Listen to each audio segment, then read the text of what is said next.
Welcome back to Tabletop Assault. I'm Ross, and today I'm going to continue my segments on analysing the Necron Codex. Today I'll be looking at Anrakyr the Traveller, another Necron name I'm going to absolutely butcher.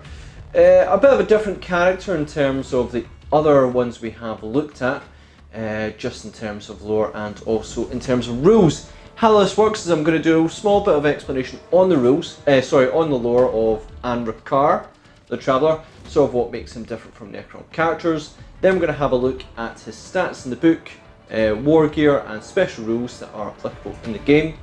We then have a look at sort of your dynasty codes, if any applicable, warlord traits and stratagems. We'd usually have a look at relics as well, but because it's a special character, can't get any.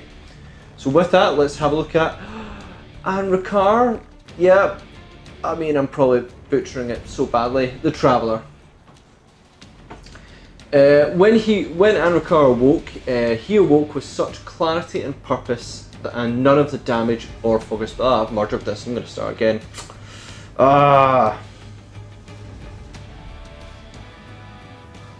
Welcome back to Tabletop Assault. I'm Ross, and today I'm going to continue my segments on analysing the Necron Codex. Today I'm going to be looking at Anrakyr the Traveller. An interesting character, got a couple of different traits to him in terms of lore that makes him stand out, along with a few interesting rules that really do help.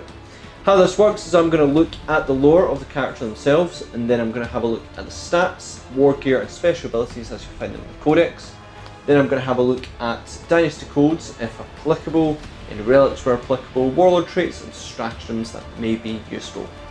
So with that, let's have a look at Anrakyr the Traveller. Anrakyr is another Necron character that, quite frankly, I'm probably going to butcher the name of all the way through. Sorry if I do get it wrong, but I sometimes get these names wrong.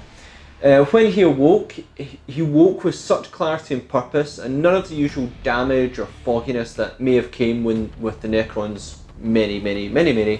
many years of slumber.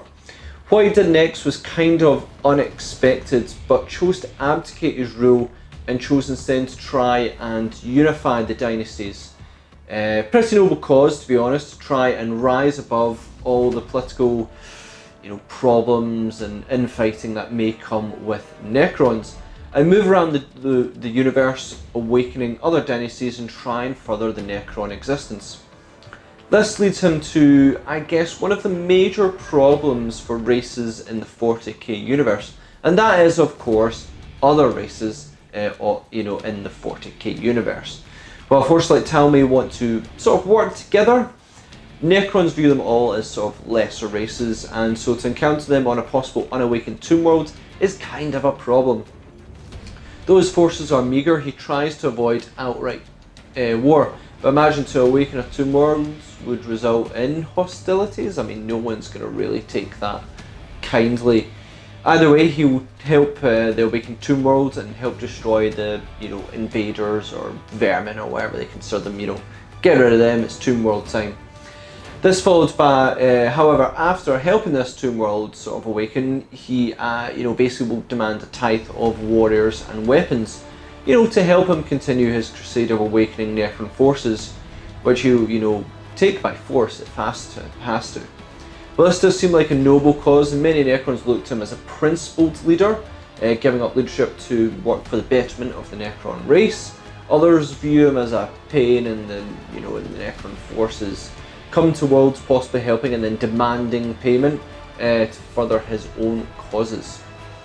All this being said, if he does find a tomb world ransacked by another race in the universe, this can lead him to a rage to avenge the fallen tomb world, which I think shows somewhat of noble intentions. After all, why give up resources if you're planning to rule, if you're going to go for vengeance?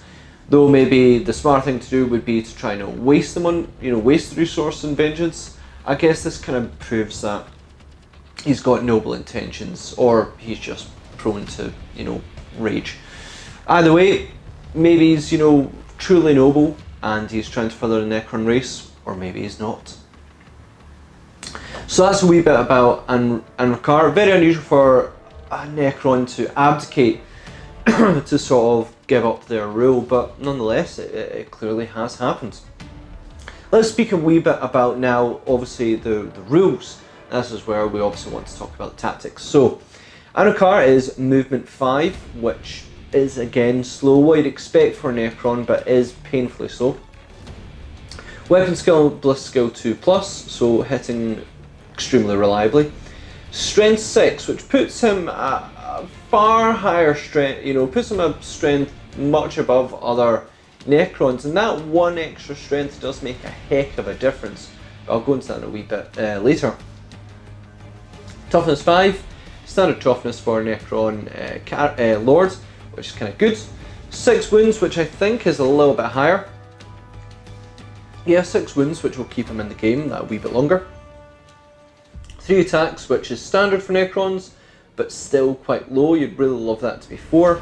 Leadership 10, which shouldn't have too much of an effect because, well, you're not part of a unit, so it's only going to be really psychic shenanigans and stratagems. And then a 3+ save, which is again standard for Necrons, though a little bit low. You think these sort of living metal sort of machines would have a 2+ save, but 3+ save is still not bad. He is armed with Tachyon Arrow and also a Warscythe. So we'll go into Tachyon Arrow is range 120 inches.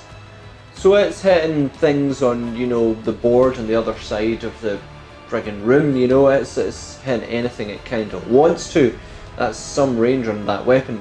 Assault 1, Strength 10, -5 AP and D6 damage. This weapon can only be used once per battle. Probably with stats like that, that's a good thing. Strength 10, -5 AP and D6 damage. If that damage is a bit reliable, oh boy, this would be terrifying. It's still, one shot, so, whatever it's going for, it's probably going to cause damage. A lot of fun if a stray character, you're edging up right in front of a character to charge them and then you put a Tachyon Arrow in their face. That's also quite funny. So just remember, it's an assault weapon as well. You could assault right beside the character instead of taking them in combat. You can just shoot them in the face. That might be funny as well. Just watch out for invuls, which are pain because -5 AP. I think -5 AP goes through everything. 2, 3, 4, 5, 6. Yeah, pretty much everything unless you're in cover, rocking 1-up save and all that jazz. Pretty darn good. Just wish you could shoot it more than once. Warscythe. Now, standard Warscythe is +2 strength, -4 AP and 2 damage. The important side with the Anrakyr is that with strength 6, that brings him to that all-important strength 8.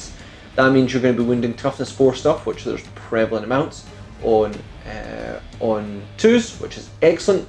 And lighter vehicles, you're going to wound on 3s, and the heavier ones, which if you're fighting something at toughness 8, pray to goodness it's not a knight, because you probably won't do well. But, it means you can win them on 4s, which is handy, which is kind of good. But I always say that getting to strength 8, getting above strength 4 is important. The next step up is strength 8, and makes a heck of a difference. So it's really nice to see a reliable way to get there. In terms of abilities, got Living Metal, which is your standard Necron ability to gain a wound at the start of your turn. Good. Lord of the Pryan Legions, add 1 to attack characteristics of friendly Necron infantry units within 3 inches of Anrakyr the Traveller. Why is that important? Well, that's important because, and this will come into a lot of his abilities, is it says Necron infantries. There's no dynasty sort of word in that one. And that's important. It gives him one of the few characters that can buff, Triarch Praetorians, which is really good, and also just legions in general. So that's really good, and the +1 attack, if you play a very combat army, is very, very handy. Very good if you can keep up with Novuk Dynasty stuff, say Lich Guard or Triarch Praetorians. He's going to add hopefully a good ton of attacks to him as well. So yay, that's pretty good. Mind in the Machine. At the start of your shooting phase, choose an enemy vehicle model within 12 inches of Anrakyr the Traveller and roll a d6.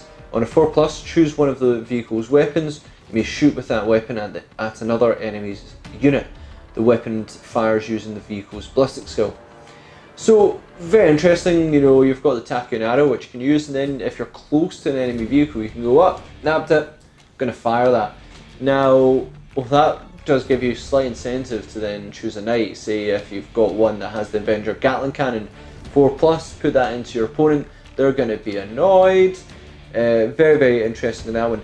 How rules are written though is that it's essentially allowing you to shoot it and sort of saying that you're going to be shooting it from Anrakyr's point of view, so line of sight sort of applies to him, which sort of makes sense because, you know, it is him taking over the machine and firing it in that direction. But yeah, very interesting, quite a nice rule. It's going to be difficult to pull off because not many vehicles probably want him nearby, and if they do want him nearby they probably want to wreck him, but still pretty handy to have. Phase shifter, Anrakyr the Traveller has 4+ inbuilt, again very standard, and a 4+ inbuilt is pretty okay. Means that plasma will have a harder time wounding you, and it also works in ranged and in combat, so generally quite good. And finally, my will be done. At the beginning of your turn, choose a friendly Necron infantry unit within 6 inches of Anrakyr the Traveller, add 1 to advance, charge, hit, rules for the unit until the beginning of your next turn. A unit can only be chosen as target for this ability once in each turn. So we love my will be done, it's very handy, it's got a good stratagem with it, but it allows him to buff Necron infantry because he does not have a dynasty keyword. This means you can put it on Praetorians, as far as I'm aware, and also other Necron infantry.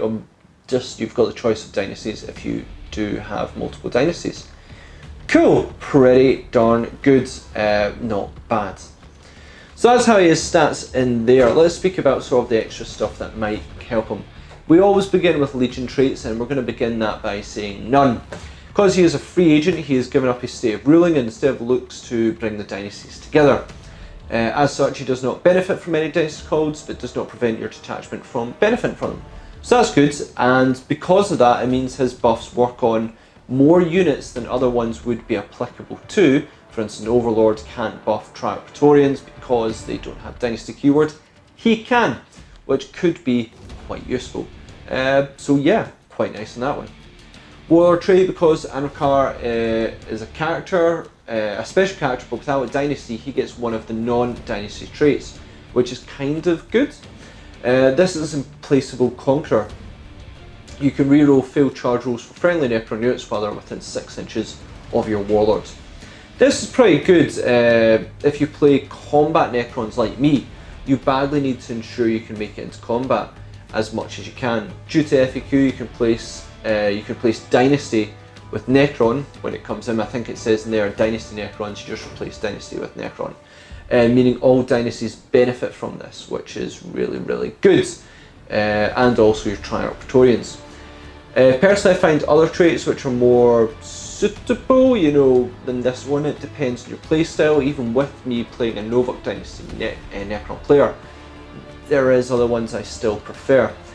What I'd say the weakness of this is that it forces you to reroll both dice. If it allowed you to reroll both or one, oh boy would I probably take this without a shadow of a doubt. You know, if you got, for instance, let's say a 6 and a 1, you'd be like, oh, I'm just going to spend a command point to reroll the 1 and make it more reliable, rather than going, oh, I'm going to reroll both. If you roll a double 1, then yeah, this is excellent, but if you get one good dice, then you're probably going to command point it, which makes this Warlord trait a little bit less useful. Stratagems, this in all honesty is the tricky part when it comes to Necron characters or HQs. Not many of their stratagems as such are going to be targeting the HQs. They're widely spread between different units, but which ones specifically do affect the characters. So we've got Resurrection Protocols, 1 command point. Use the stratagem when a Necron character from your army, excluding Transient the Infinite and Catan Shards, are slain. At the end of the phase, roll a d6 on a 4+, set up the character again as close as possible to the previous position, and more than 1 inch from an enemy model with 1 wound remaining.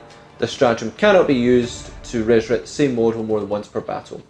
I actually like this on Anrakyr a lot. He is good enough to get up and close to your opponent. I mean, he's hit at strength 8, and his vehicle ability will give him a lot of incentives to go forward.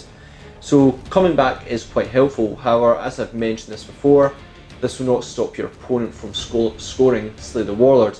They have technically achieved slaying the Warlord, though we may reanimate and come back. At one point you did achieve slaying them, so that's kind of a pain on that one.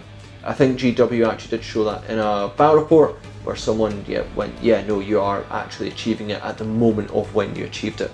How that will actually affect if you get, Slay the Warlord, the tactical card, I think that actually has to be, you know, since if you're slain at any point, you know, slain it in the previous turn, I'd say you'd get it, but that's an interesting question. Anyway, as you know, I suppose if you've got the card in hand then it's achieved, but if you draw it later on the Warlord's back up. Interesting. Entropic Strike, 1 command point. Use the stratagem in the fight phase before a Necron character from your army fights. Invuln saves cannot be taken against the first close combat attack made by this character this phase. With -4 AP, strength 8 and 2 damage, yeah, that's actually not bad. Still, I'd prefer if it was a little bit more damage, like 3 or D6, to hopefully get more. Ultimately, you can still fail to hit, you can fail to wound, which makes this ultimately useless. Still, maybe a good way to get through 3-up invulns like those darn storm shields, but at 2 damage, just wish it was a little bit stronger. The Pharaons will use the stratagem after an Overlord from your army has used their My Will Be Done or Wave of Command. This model can immediately use the ability for a second time this turn. Really good on Anrakyr. Where's check? Yeah, he does have the Overlord keyword. Whew! I mean, I'd given up his dynasty, that really worried me there. You know, so this is really good on Anrakyr. He is very good to lead a more combat oriented Necron force due to his attack buffs and take off vehicle abilities, so you can buff Lich Guard or due to his Necron infantry and not dynasty, you know, you can buff, you know, a lot of Necron infantries that are not dynasty specific, trap Historians. So yeah, he has a lot of viable targets, so if anyone can My Will Be Done multiple units, it's kind of gonna be him, you know, which is really, really good. Of course, it really depends on your army composition, but My Will Be Done, when used right, can be absolutely devastating, and adding a second unit is really, really awesome. So that's my thoughts on Anrakyr the Traveller. Quite frankly, out of all the special characters, and you can debate me on this one, for my playstyle, probably the most useful. Why? Because I play Novuk Dynasty. Now, when you take him up with a unit of Lich Guards, now Lich Guard obviously being able to tank wounds for characters, in case those pest-faced snipers try and take him out, then he gives them a lot of buffs, which is nice. If you take Triarch Praetorians, it gives them lots of buffs as well, and generally the extra attacks can be quite good. He's quite threatening in combat, you can take over a vehicle in close. Yeah, if you're combat Necrons like me, this character is actually pretty darn good. Only one difficulty with him is there's a pretty hefty price tag, but you get quite a reliable bit for what he does. Only real problem, he's a little bit slow, but he's a Necron, so what do you expect? So thanks again for watching. Please comment, share, like and subscribe. Really interested to hear what you think of Anrakyr the Traveller. Am I butchering his name? I probably am. And just what do you think? You know, certainly for myself, I find him quite a useful character, but others may not find so. Check us out on social media to see the projects that we are working on. There's plenty of them coming up at the moment, just lots at the moment. And also check us out on Patreon, where you can help support the channel, bring you more content, because we absolutely love doing so. So thanks again, and we'll see you on another Tabletop Assault Battle Report.